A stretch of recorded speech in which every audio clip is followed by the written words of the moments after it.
What's up, everyone, and welcome back to Rob's Gaming Table. Today on the table we have another Game of Thrones A Card Game 2nd Edition video for you. Brought to you by these awesome people that back the channel at patreon.com/Rob's Gaming Table. Thanks for your support. Without you guys, this video wouldn't be happening. We got Sean playing Targ Wars to come against Simon playing Martell Kings of Winter. I've seen both these players in the series already. If you guys haven't seen them already, go back and check out the games in the playlist at Rob's Gaming Table on YouTube. Lots of Thrones playlists on the channel to watch lots of Game of Thrones, a card game. Much more coverage coming up from this tournament too, so make sure you subscribe.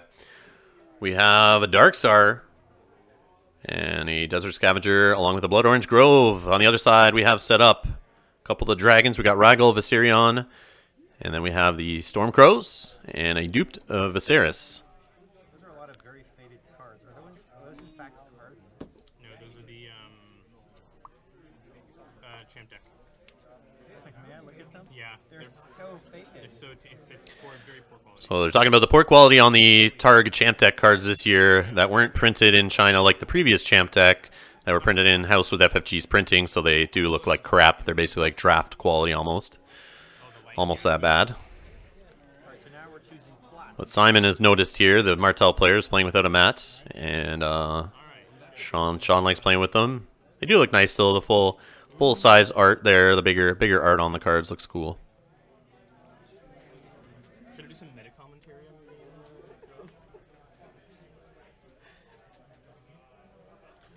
Alright, let's do this. So yeah, first Snow of Winter starting us off here to say, I don't care about your board, Targ player. And on the other side we got exchange of information. So interesting play. Martell Winter. We've seen this deck, I think, already played at least once in this tournament series. It is not the last you're going to see of it, by the way. As I do know he does make the cut. And we got the divvy up on the exchange of information cards here. Let's see what he grabs. Lots of choice in all categories. widespread? So let's see here. He's getting 4 cards though, which is always good. And good choices looks like. Yeah, good choices all around. Well, I will say Targ player hit nice here, I think.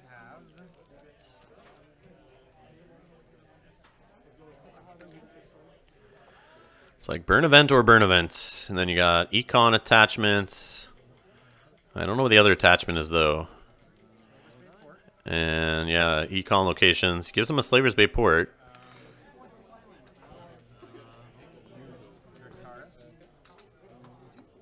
And then Dracarys. I don't know. I might have given the other one since he'd be forced to chuck cards on it. A little more expensive. But then maybe he's thinking a dragon won't be in play for a bit. But then again, if he finds dupes for those dragons, they're going to stick around before that first snow hits. Oh, it's a Crown of Gold is the other attachment, so he gives him that. Doesn't care about his characters. He's giving him more expensive cards, I think. Sort of. And he gives him a second Sons. Instead of Danny. Forget what the other character was. But yeah, I think those are all not bad hits. I mean, like, they're all good choices, I guess, for the Targ player. He's going to come out good there on all of them.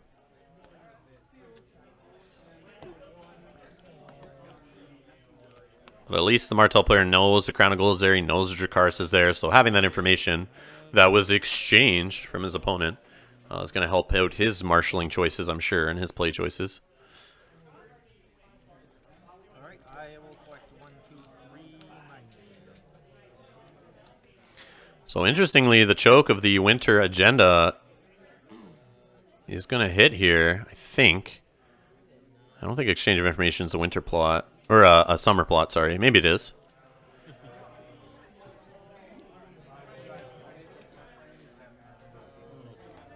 But the Targ player does have no econ locations in play. Oh, it is a summer plot. I'm sorry, it is a summer plot.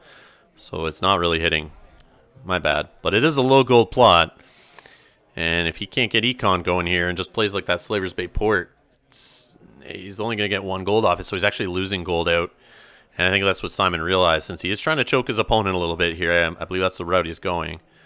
Giving him those Slaver's Bay ports can make it tough in the beginning if he doesn't have the 4 cards in the dead pile and he puts more money into that. He'll most likely maybe not even play them. They'll choke up his hand.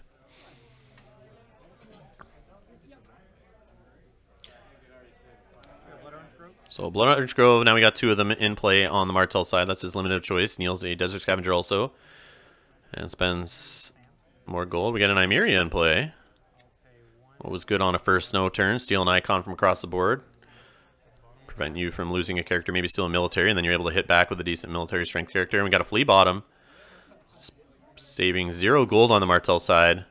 And there's a limited, not helping out this turn for the Targ player with the Rose Road. He's got a Flea Bottom in there now. And did he get any dupes for those dragons? It looks like that's a no. Oh, that is too bad. And he doesn't have enough gold to get out a 4-cost character, obviously. Didn't see an Illyria's Estate to help him out there. Just put a Rose Road down. And yeah, the choke of first snow there. Nice start here. See if he can keep it rolling, though. See how many cards the Targ player is going to put in his discard pile on taxation here.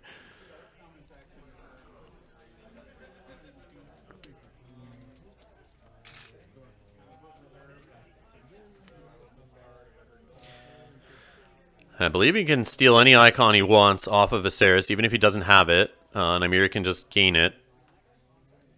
And just put Viserion in the negative, and then just do a military challenge and kill him. So it doesn't matter if you steal his power icon or not. But then I'm sure the Targ player is going to snap back next turn with possibly, depending if he's got Quotho in hand here. If he's got Quotho, Missandei, and he's bombing them into play, maybe an ambush character with the 2 gold, who knows. This may not be over for the Targ player. He may be able to hit back pretty hard here. So no challenges from the Martell player. And that is, as they say, that. Oh, sorry. Yeah, what happened there? I'm not sure why the Martell player didn't go aggressive there. I'm not sure what I'm missing. Didn't do any Nymeria, didn't do any Dark Star challenges. Let Viserys come there and get a power. I mean, it's not bad to have your opponent having a power on their house. That gives you some claim later for power challenges, but very interesting to not do anything there. I guess he didn't care about intrigue since his opponent's going to have to discard half his hand anyway. But, I mean, you still want to hit something. Maybe you hit something that he wanted to save. Very strange.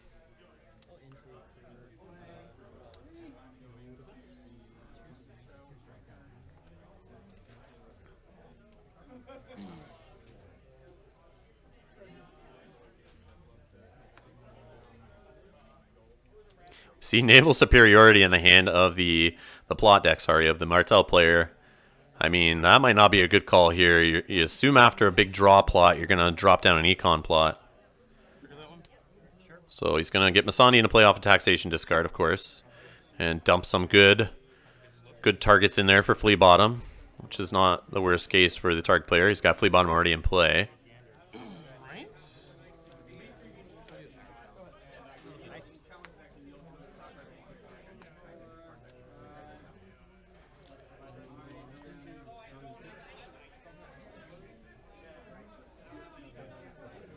So he's got the Martell player has nothing burns like the cold, so he could get rid of Flea Bottom here. But we know the Targ player's probably playing 3 copies of that, so you'll probably see it back and play pretty quick. He's actually going to do Doran's Behest, which is a safe way to possibly play naval. We'll do mine first. So the Targ player chooses himself to go first, does his March to the Wall first, and marches Viserys.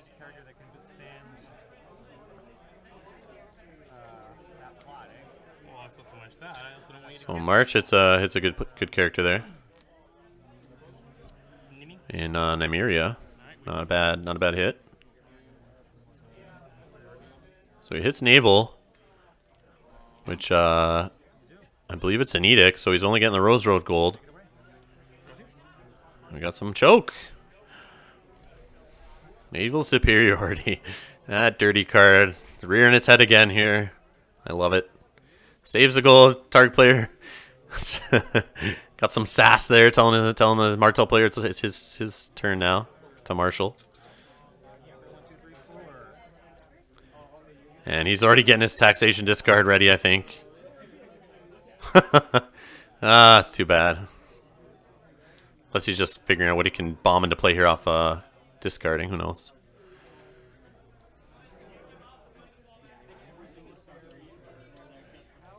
So we got the 2 Blood Orange Groves, Nelts.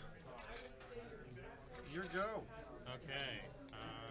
And, oh, a Blood Orange Grove to get a Desert Scavenger in. Desert Scavenger and Blood Orange Grove Nelt to get a Shadow City Bastard.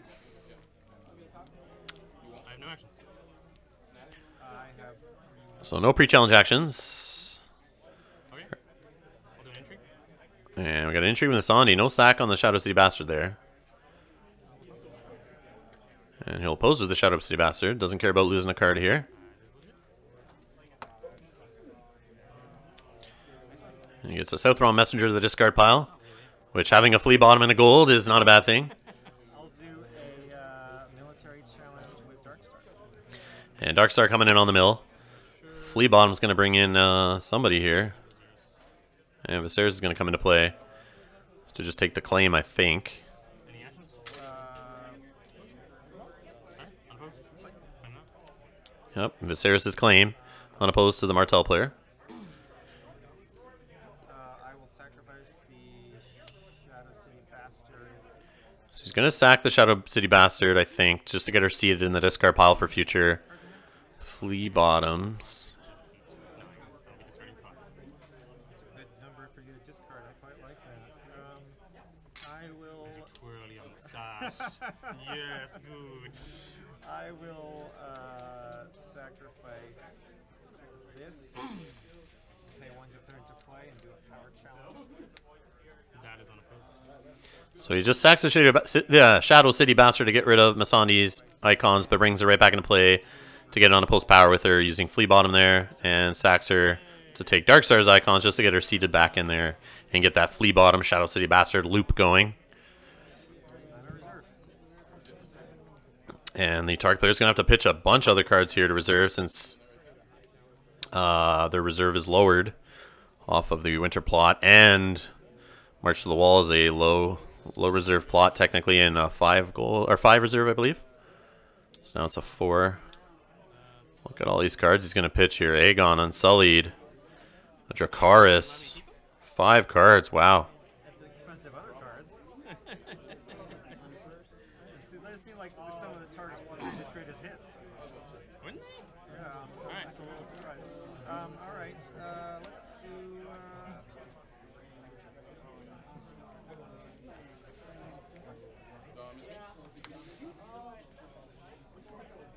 Is he playing False Spring? That would be a juicy plot to play now.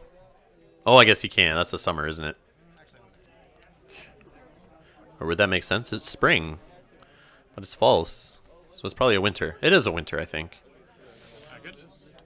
Nope, breaking ties into fortified position. So characters' text boxes are blank for this turn. Sorry, who will go first? I'll say that. I'll go first. It's fine. Draw 2. Yeah. So I'm going first, or you're going first? I'm going first. Oh, you're going first? Okay. So Martell player's choosing himself to go first. Select 1, 2, 3, 4, 5. So he doesn't have anything to sack for breaking ties yet. Does he have any loyal characters in hand? If he does, he's going to be able to bounce some stuff back to hand, maybe force the Targ player to, again, hit taxation and get a bunch of cards discarded at the end of the round. We'll see here, though. So Water Garden's played on the Martell side. I will kneel the Water Gardens. Actually, hang on. Pay 1. What? I'll play Secret Schemes. So he's going to Secret Schemes. Faction card to draw. Yeah, I got Neil Faction card. He's going to get 3 cards, I think, off that. I'll kneel the Water Gardens. So now he kneels Water Gardens, finds what he needs to put in one of those 2-cost non-limited cards to give him +1 reserve and a gold. Which is great to counter your winter agenda there. Pay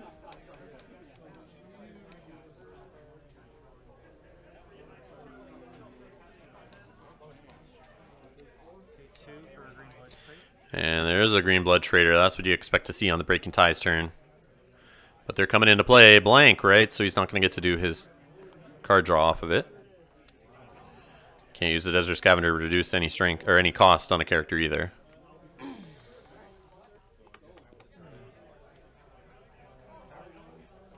know, whatever. Let's just get some good econ here, eh? I will pay another one for Summer Seaport. And another Summer Seas port there. And a Rose Road for a limited. Look at all that econ he's got out there. Just building up his econ base. I'm sure we'll see a trade routes next turn if he's got it. But then again, that's a summer plot, so he can't have it. Ah, it's damn winter agenda stuff. Kings of Winter. I try to remember all the summer and winter plots that could be played or not played. So Slaver's Bay port that we saw earlier, grabbed on the exchange of information, some econ. Sean then realizing he's got to get the econ going. He's got 2 Dracarys in his hand. Not sure what he has for characters.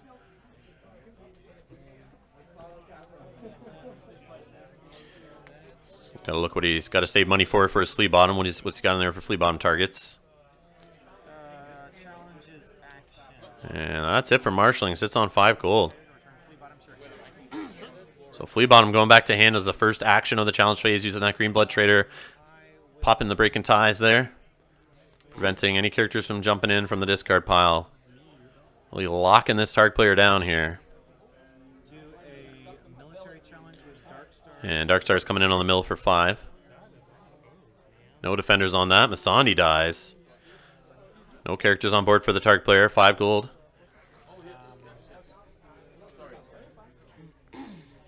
I will do a power challenge for 1. He's going to do a 1-string power challenge. Nothing to claim, though. Oh, we got a Fire and Blood. Putting Masandi back into the deck so he's able to hopefully draw her in the future. Maybe he's got one in hand that he can pitch and bring her into play. She's a good character to have around. He's got definitely has more than 1 copy of her. My good man. So, yep, unopposed power challenge. No claim. Plenty of money. You want to cut? Yeah, sure.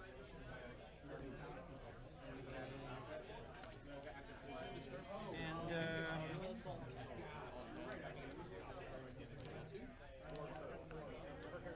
So the Martell player sitting at 6 power, the Targ player at 0.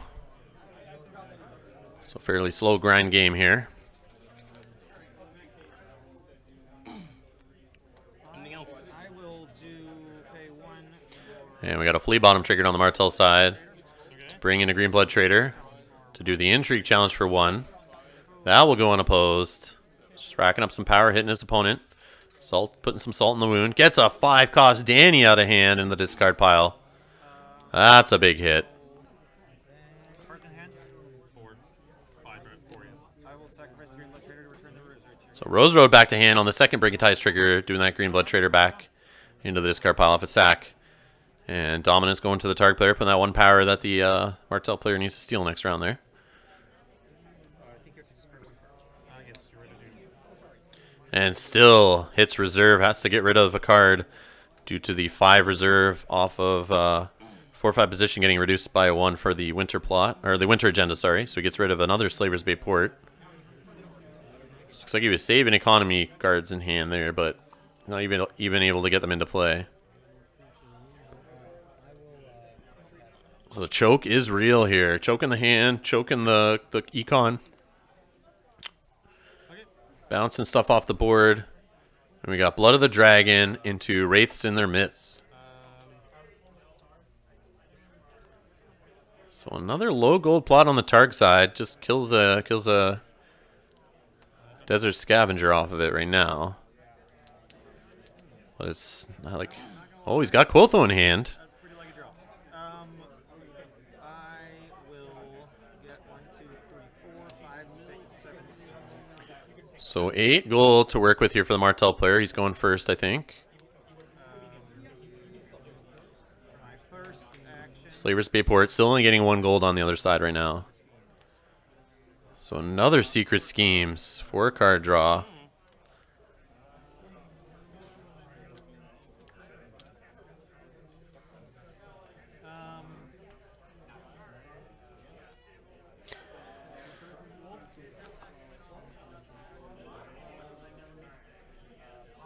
I will mill the water Gardens and play. So Water Gardens being knelt here. Reducing by 4 on something non-character. Water Gardens to reduce the cost of a character or card marshaled into the shadows, since it's a 9-character card. Oh, they're asking about marshalling a card into shadows off Water Gardens. You can't do that. That is a no-no.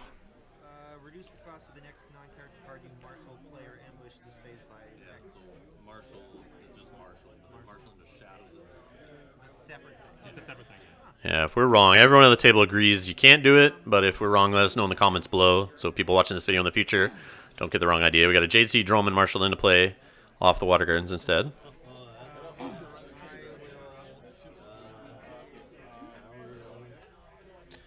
See what you can marshal. If he can get some power icons on the board, some renowned bodies.